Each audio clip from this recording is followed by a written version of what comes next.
Oof. That's what's good about doing video. It's not going to truncate the silences.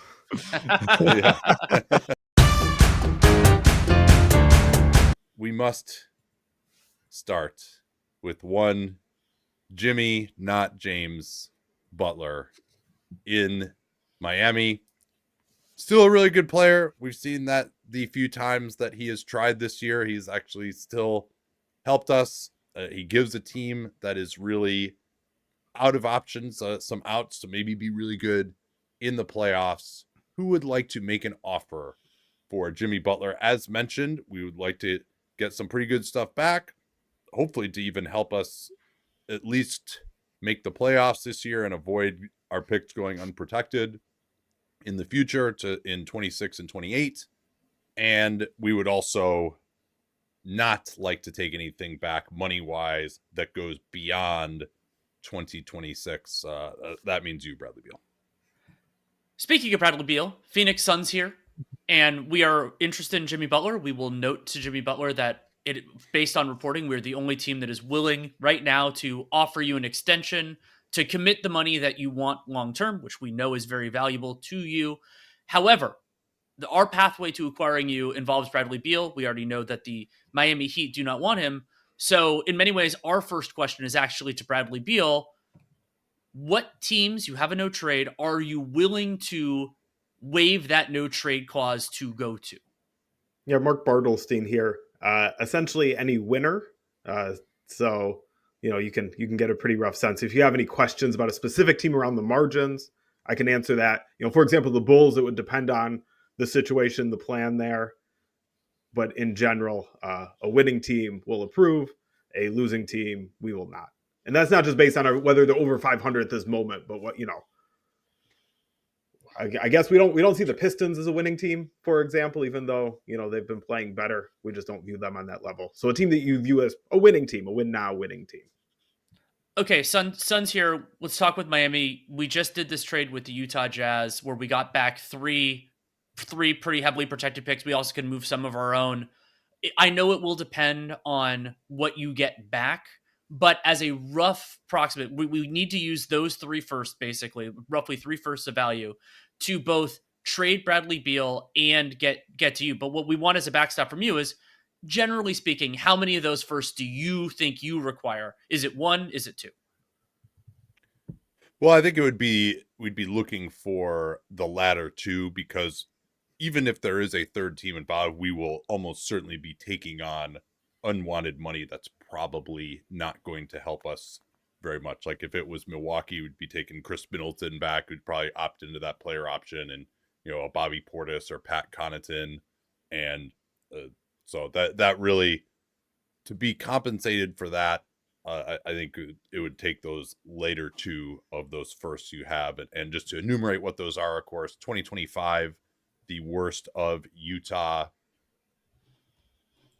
Cleveland, and Minnesota. And then same in 27 and same in 29, although, of course, Minnesota is top 5 protected in that year, which, since it's the worst, probably wouldn't come into play.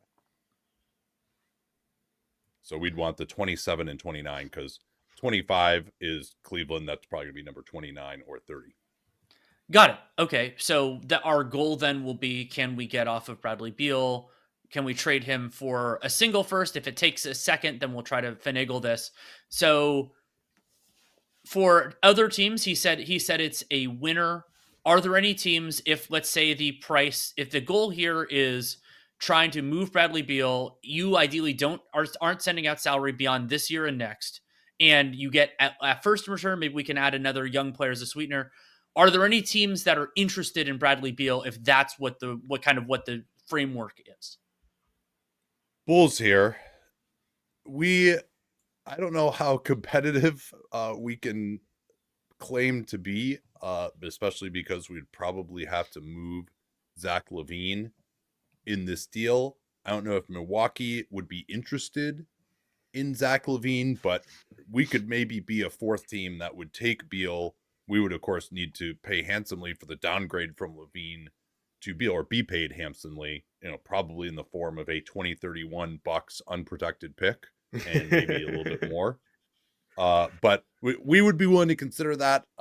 And Bradley Beal, we would love it if you could just maybe we wouldn't win too many games, but you could come here. Maybe we could flip you at a later point, obviously to somewhere you approve. We would certainly continue to honor your no trade, and you could walk right down the street to Mark Bartelstein's office.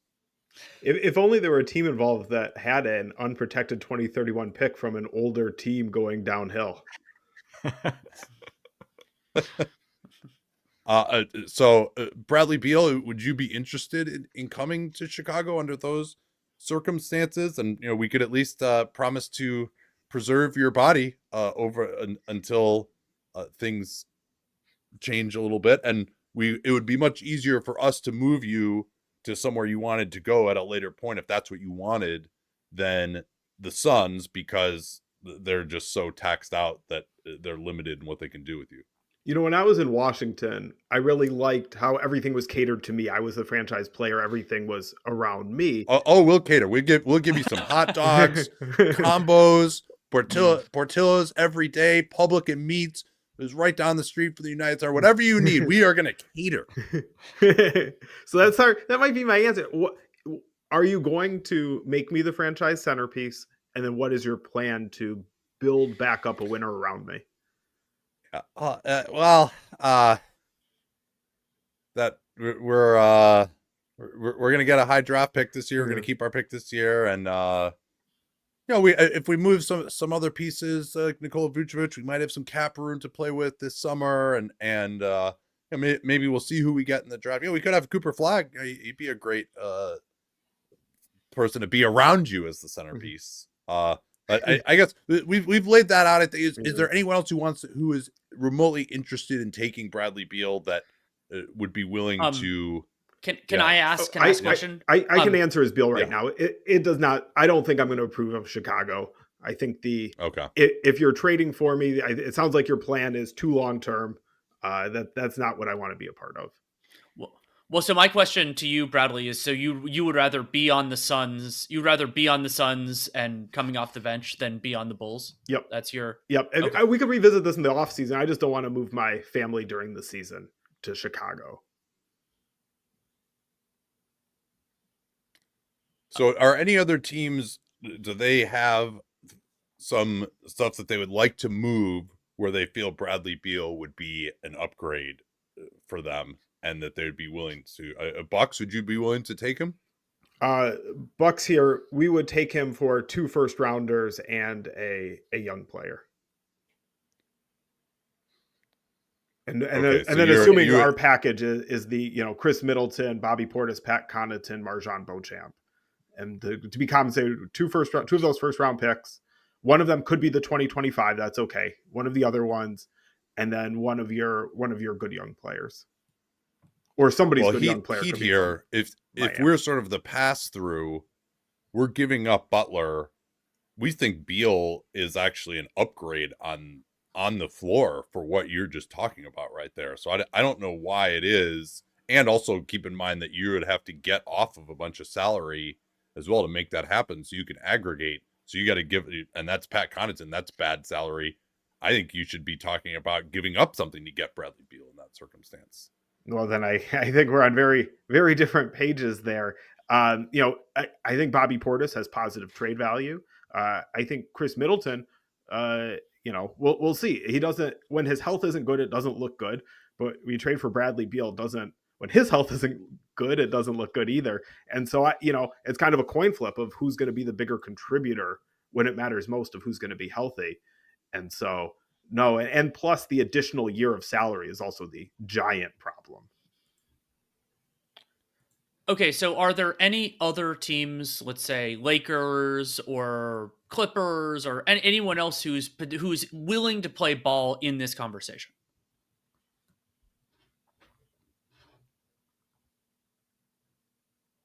Oof. That's what's good about doing video. It's not going to truncate the silences.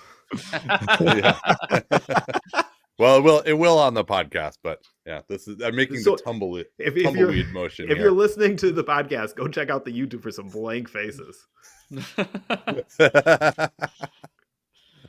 So it seems like Phoenix is kind of at an impasse. What about other teams that just want to trade for Jimmy Butler straight up here?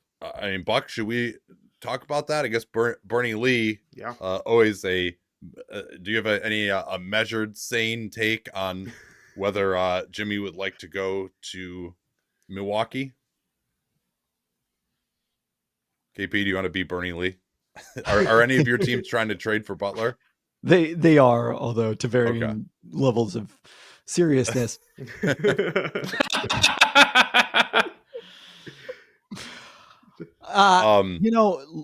As I think about it, look, Milwaukee has certainly been willing to reward some older players with long-term contracts. So we like that. We're going to a competitive situation to play with Damian. We wanted Damian Lillard to play with him in Miami. Obviously, that'd be preferable from a climate standpoint to playing with Damian Lillard in Milwaukee. But, him and Giannis, I feel pretty good that that's a team that has a chance to be very successful in the playoffs and get me paid long-term. So, yeah, I think we would go to Milwaukee.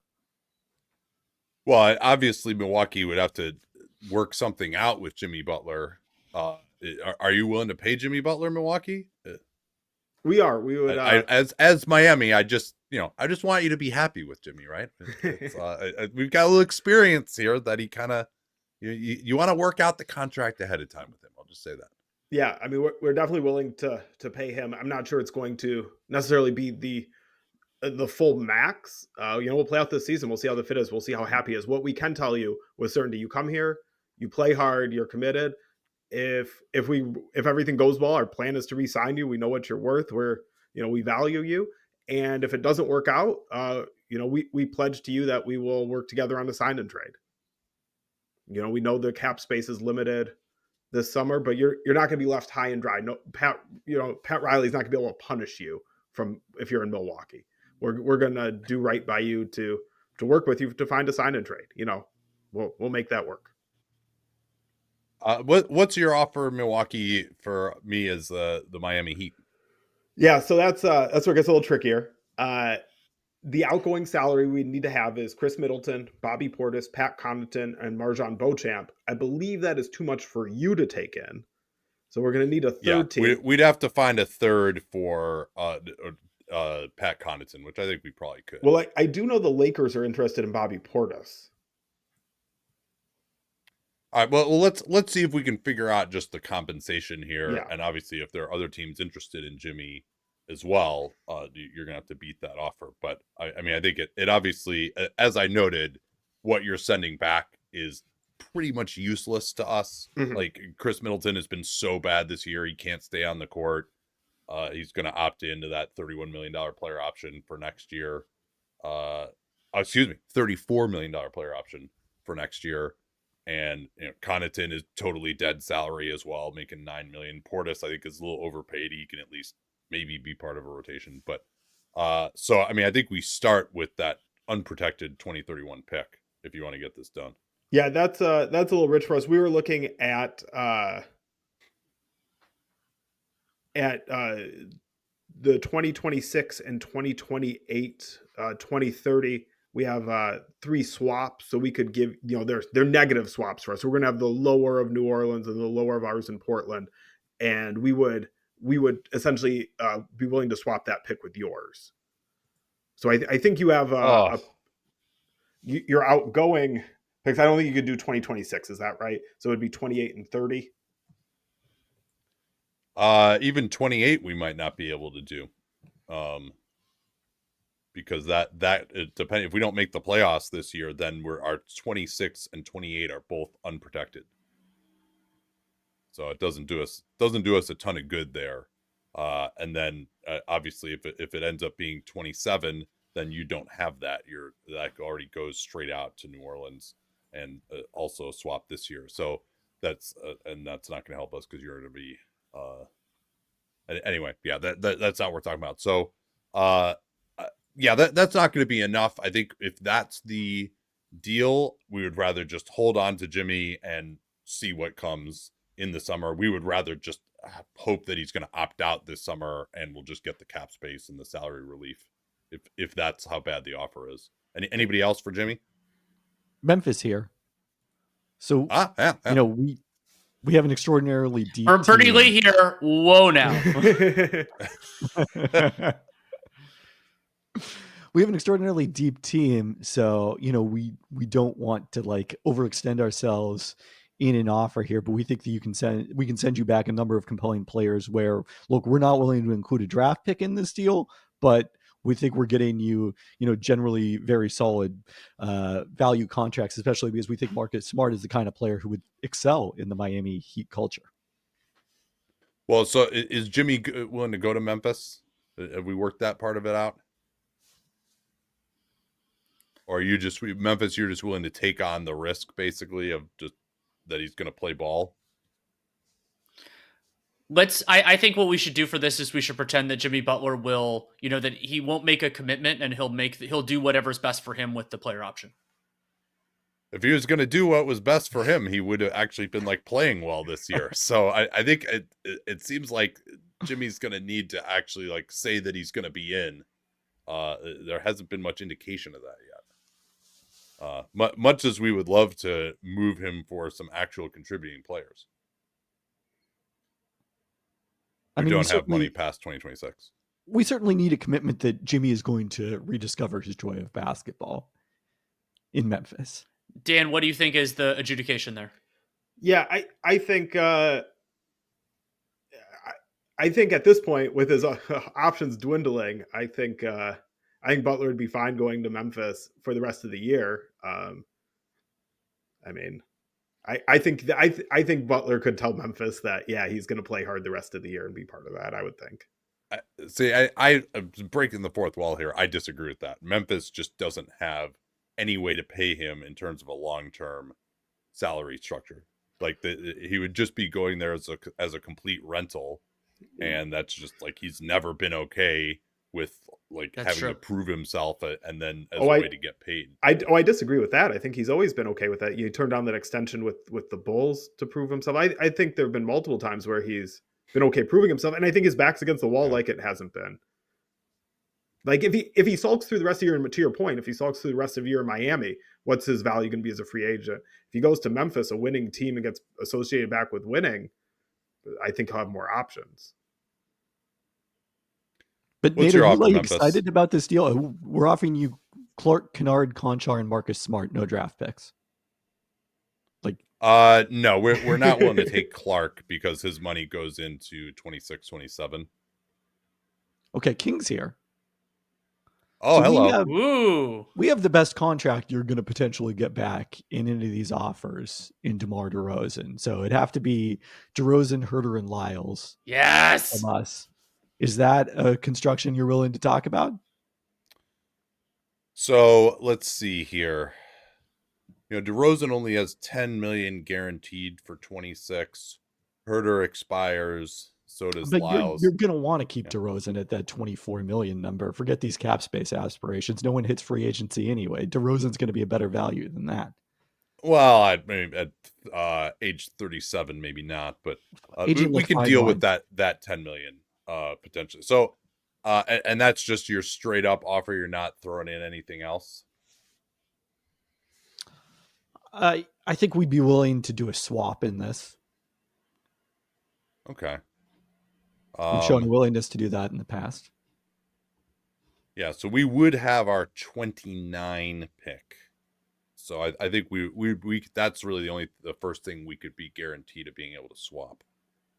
So I think that's what it would have to be. Okay, so that separates it by 2 years from our existing swap with San Antonio. We'd be willing to do that. And what about Jimmy's contract, Sacramento? As was the case with Milwaukee, I don't know that we can sit here and commit to a max deal today. We got to sort of figure out financially where we are, what's going on with De'Aaron Fox long term. But look, we're a team that wants to try to win right now. We think that you can help push us to a new level in the playoffs. And if so, we're going to reward you for that. Jimmy, want to go to Sacramento? Who's Bernie Lee now? I forget. We've all been Bernie Lee. I think Sacramento has the theoretical capacity to re-sign him, so I think he'd be more interested there than Memphis. Does that make sense to the peanut gallery? Yep. Yeah. I still might prefer like Bucks. Can I go back to you? You want to put that 2031 unprotected pick in play? No, but the Cavs are also interested. Oh, Whoa. We can put together an offer of Karis LeVert, Max Strus, Isaac Okoro, and George Niang. And then we would take back Butler. We'd also take back Alec Burks to make the salaries match. I think you'd have to get rid of one other player. I think you guys can handle that, but that'll be on you. So a and little bit of what assets are we getting? Karis LeVert, Max Strus, Isaac Okoro, and George Niang. I mean, those guys can play. I mean, maybe, but also like we recognize the point of this is to get something for the future, not to just like piddle along here. We would also have to re-sign Karis LeVert, which we probably can't really do, given that our 2026 cap space aspirations. So he doesn't give us a ton going. you could forward. potentially reflip him. Right. I mean, these players still have value, even if it's not to you. We could, they might be worth it. I mean, that's nowhere close to the Sacramento. Like DeMar DeRozan would actually really help us these next couple of years in a way that I don't think those guys that you're talking about would. Okay. But yeah, if you're not willing to put in that 2031 pick in play, then I think we don't have much to talk about. We could talk about a swap Sacramento. If that's gonna make a difference, but it doesn't sound like it. Well, and also how does Jimmy fit into your long-term salary structure is another question I would say, given that you basically have like 3 max guys on the team. Mobley will probably make all NBA this year. That's pretty tough to find another, 40 to 50 million for Jimmy. Hey, we spent big when we had LeBron. Sacramento, I think. What'd you say? We spent big when we had LeBron. We'd spend big now. We see this title window opening back up. I think Sacramento makes the most sense. Is there anyone else out there? Not my teams. Lakers interested at all? No. Anthony Davis wants to play next to a center. Butler shoots like a center. I'll say, as the Thunder, I thought about it for a hot second, then went no. Okay. Wow, Sacramento, huh? All right, I think we're willing to do that. As the Heat, as long as Sacramento and Jimmy are cool with it. So just to make sure we're all on the same page with the terms that I have here, the Miami Heat trade Jimmy Butler to the Sacramento Kings for DeMar DeRozan, Kevin Huerter, Trey Lyles, and an unprotected 2029 pick swap. I think Miami would probably just realistically throw in Alec Burks in this deal, and I think I did the math at one point, and that still leaves Sacramento under the tax. Sure, we'd be willing to do that, and Sacramento could probably use Alec Burks maybe. Yeah, I mean anything that like makes us cheaper as a result of this would be fantastic, because we're still trying to save some money here. Yeah, makes this Miami team kind of interesting. And it makes that Sacramento team really interesting. Oh yeah, no, that would be absolutely fascinating. But I mean, if you're Sacramento, why not? It's probably your only chance of like really ascending a tier. Exactly, especially with De'Aaron Fox putting pressure on the front office. Well, yeah, and if it doesn't work, then you're getting something for Fox this summer, and so you can pivot pretty damn fast. What I think is, are we kind of in the general comments phase now? Burks could be included, and Sacramento wouldn't go in the tax as long as Sabonis doesn't make the All-Star team. So that's that's guaranteed that he's making the All-Star team. Well, but Sacramento has a ton of other things they can do with some of their. That's true. Yeah, I mean, as Miami, we can make Josh Richardson, Alec Burks available to other teams if we need to equal out the roster spots. Yeah. We only have 14 too, so we basically would just it's Lyles, DeRozan, and Huerter. Yeah. So yeah, we just need to get one more. We still, I think that doesn't, because who's taking out more money in that one? We've got 2.4 million below the second apron. It's almost exactly equivalent. Okay. That's assuming that Burks is involved or not involved. With Burks not involved. Okay. All right. So yeah, and then I'm sure we could just dump Alec Burks if we needed to. He's not as important now that we have DeRozan anyway. Or we can, yeah. Yeah. Yeah. I would ask you for a second Kings, but I know that you don't have any. So. I mean, honestly, we were willing to throw in a first in this. You did not push as hard on that as I expected.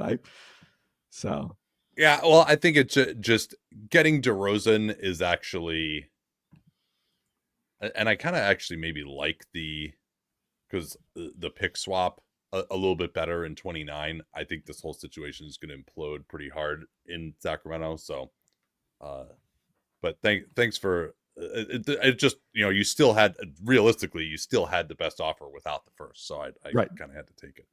Yeah, and I did not offer. I was surprised that Milwaukee was not willing to throw in that 2031 first. I'm very interested to see what else they've got lined up.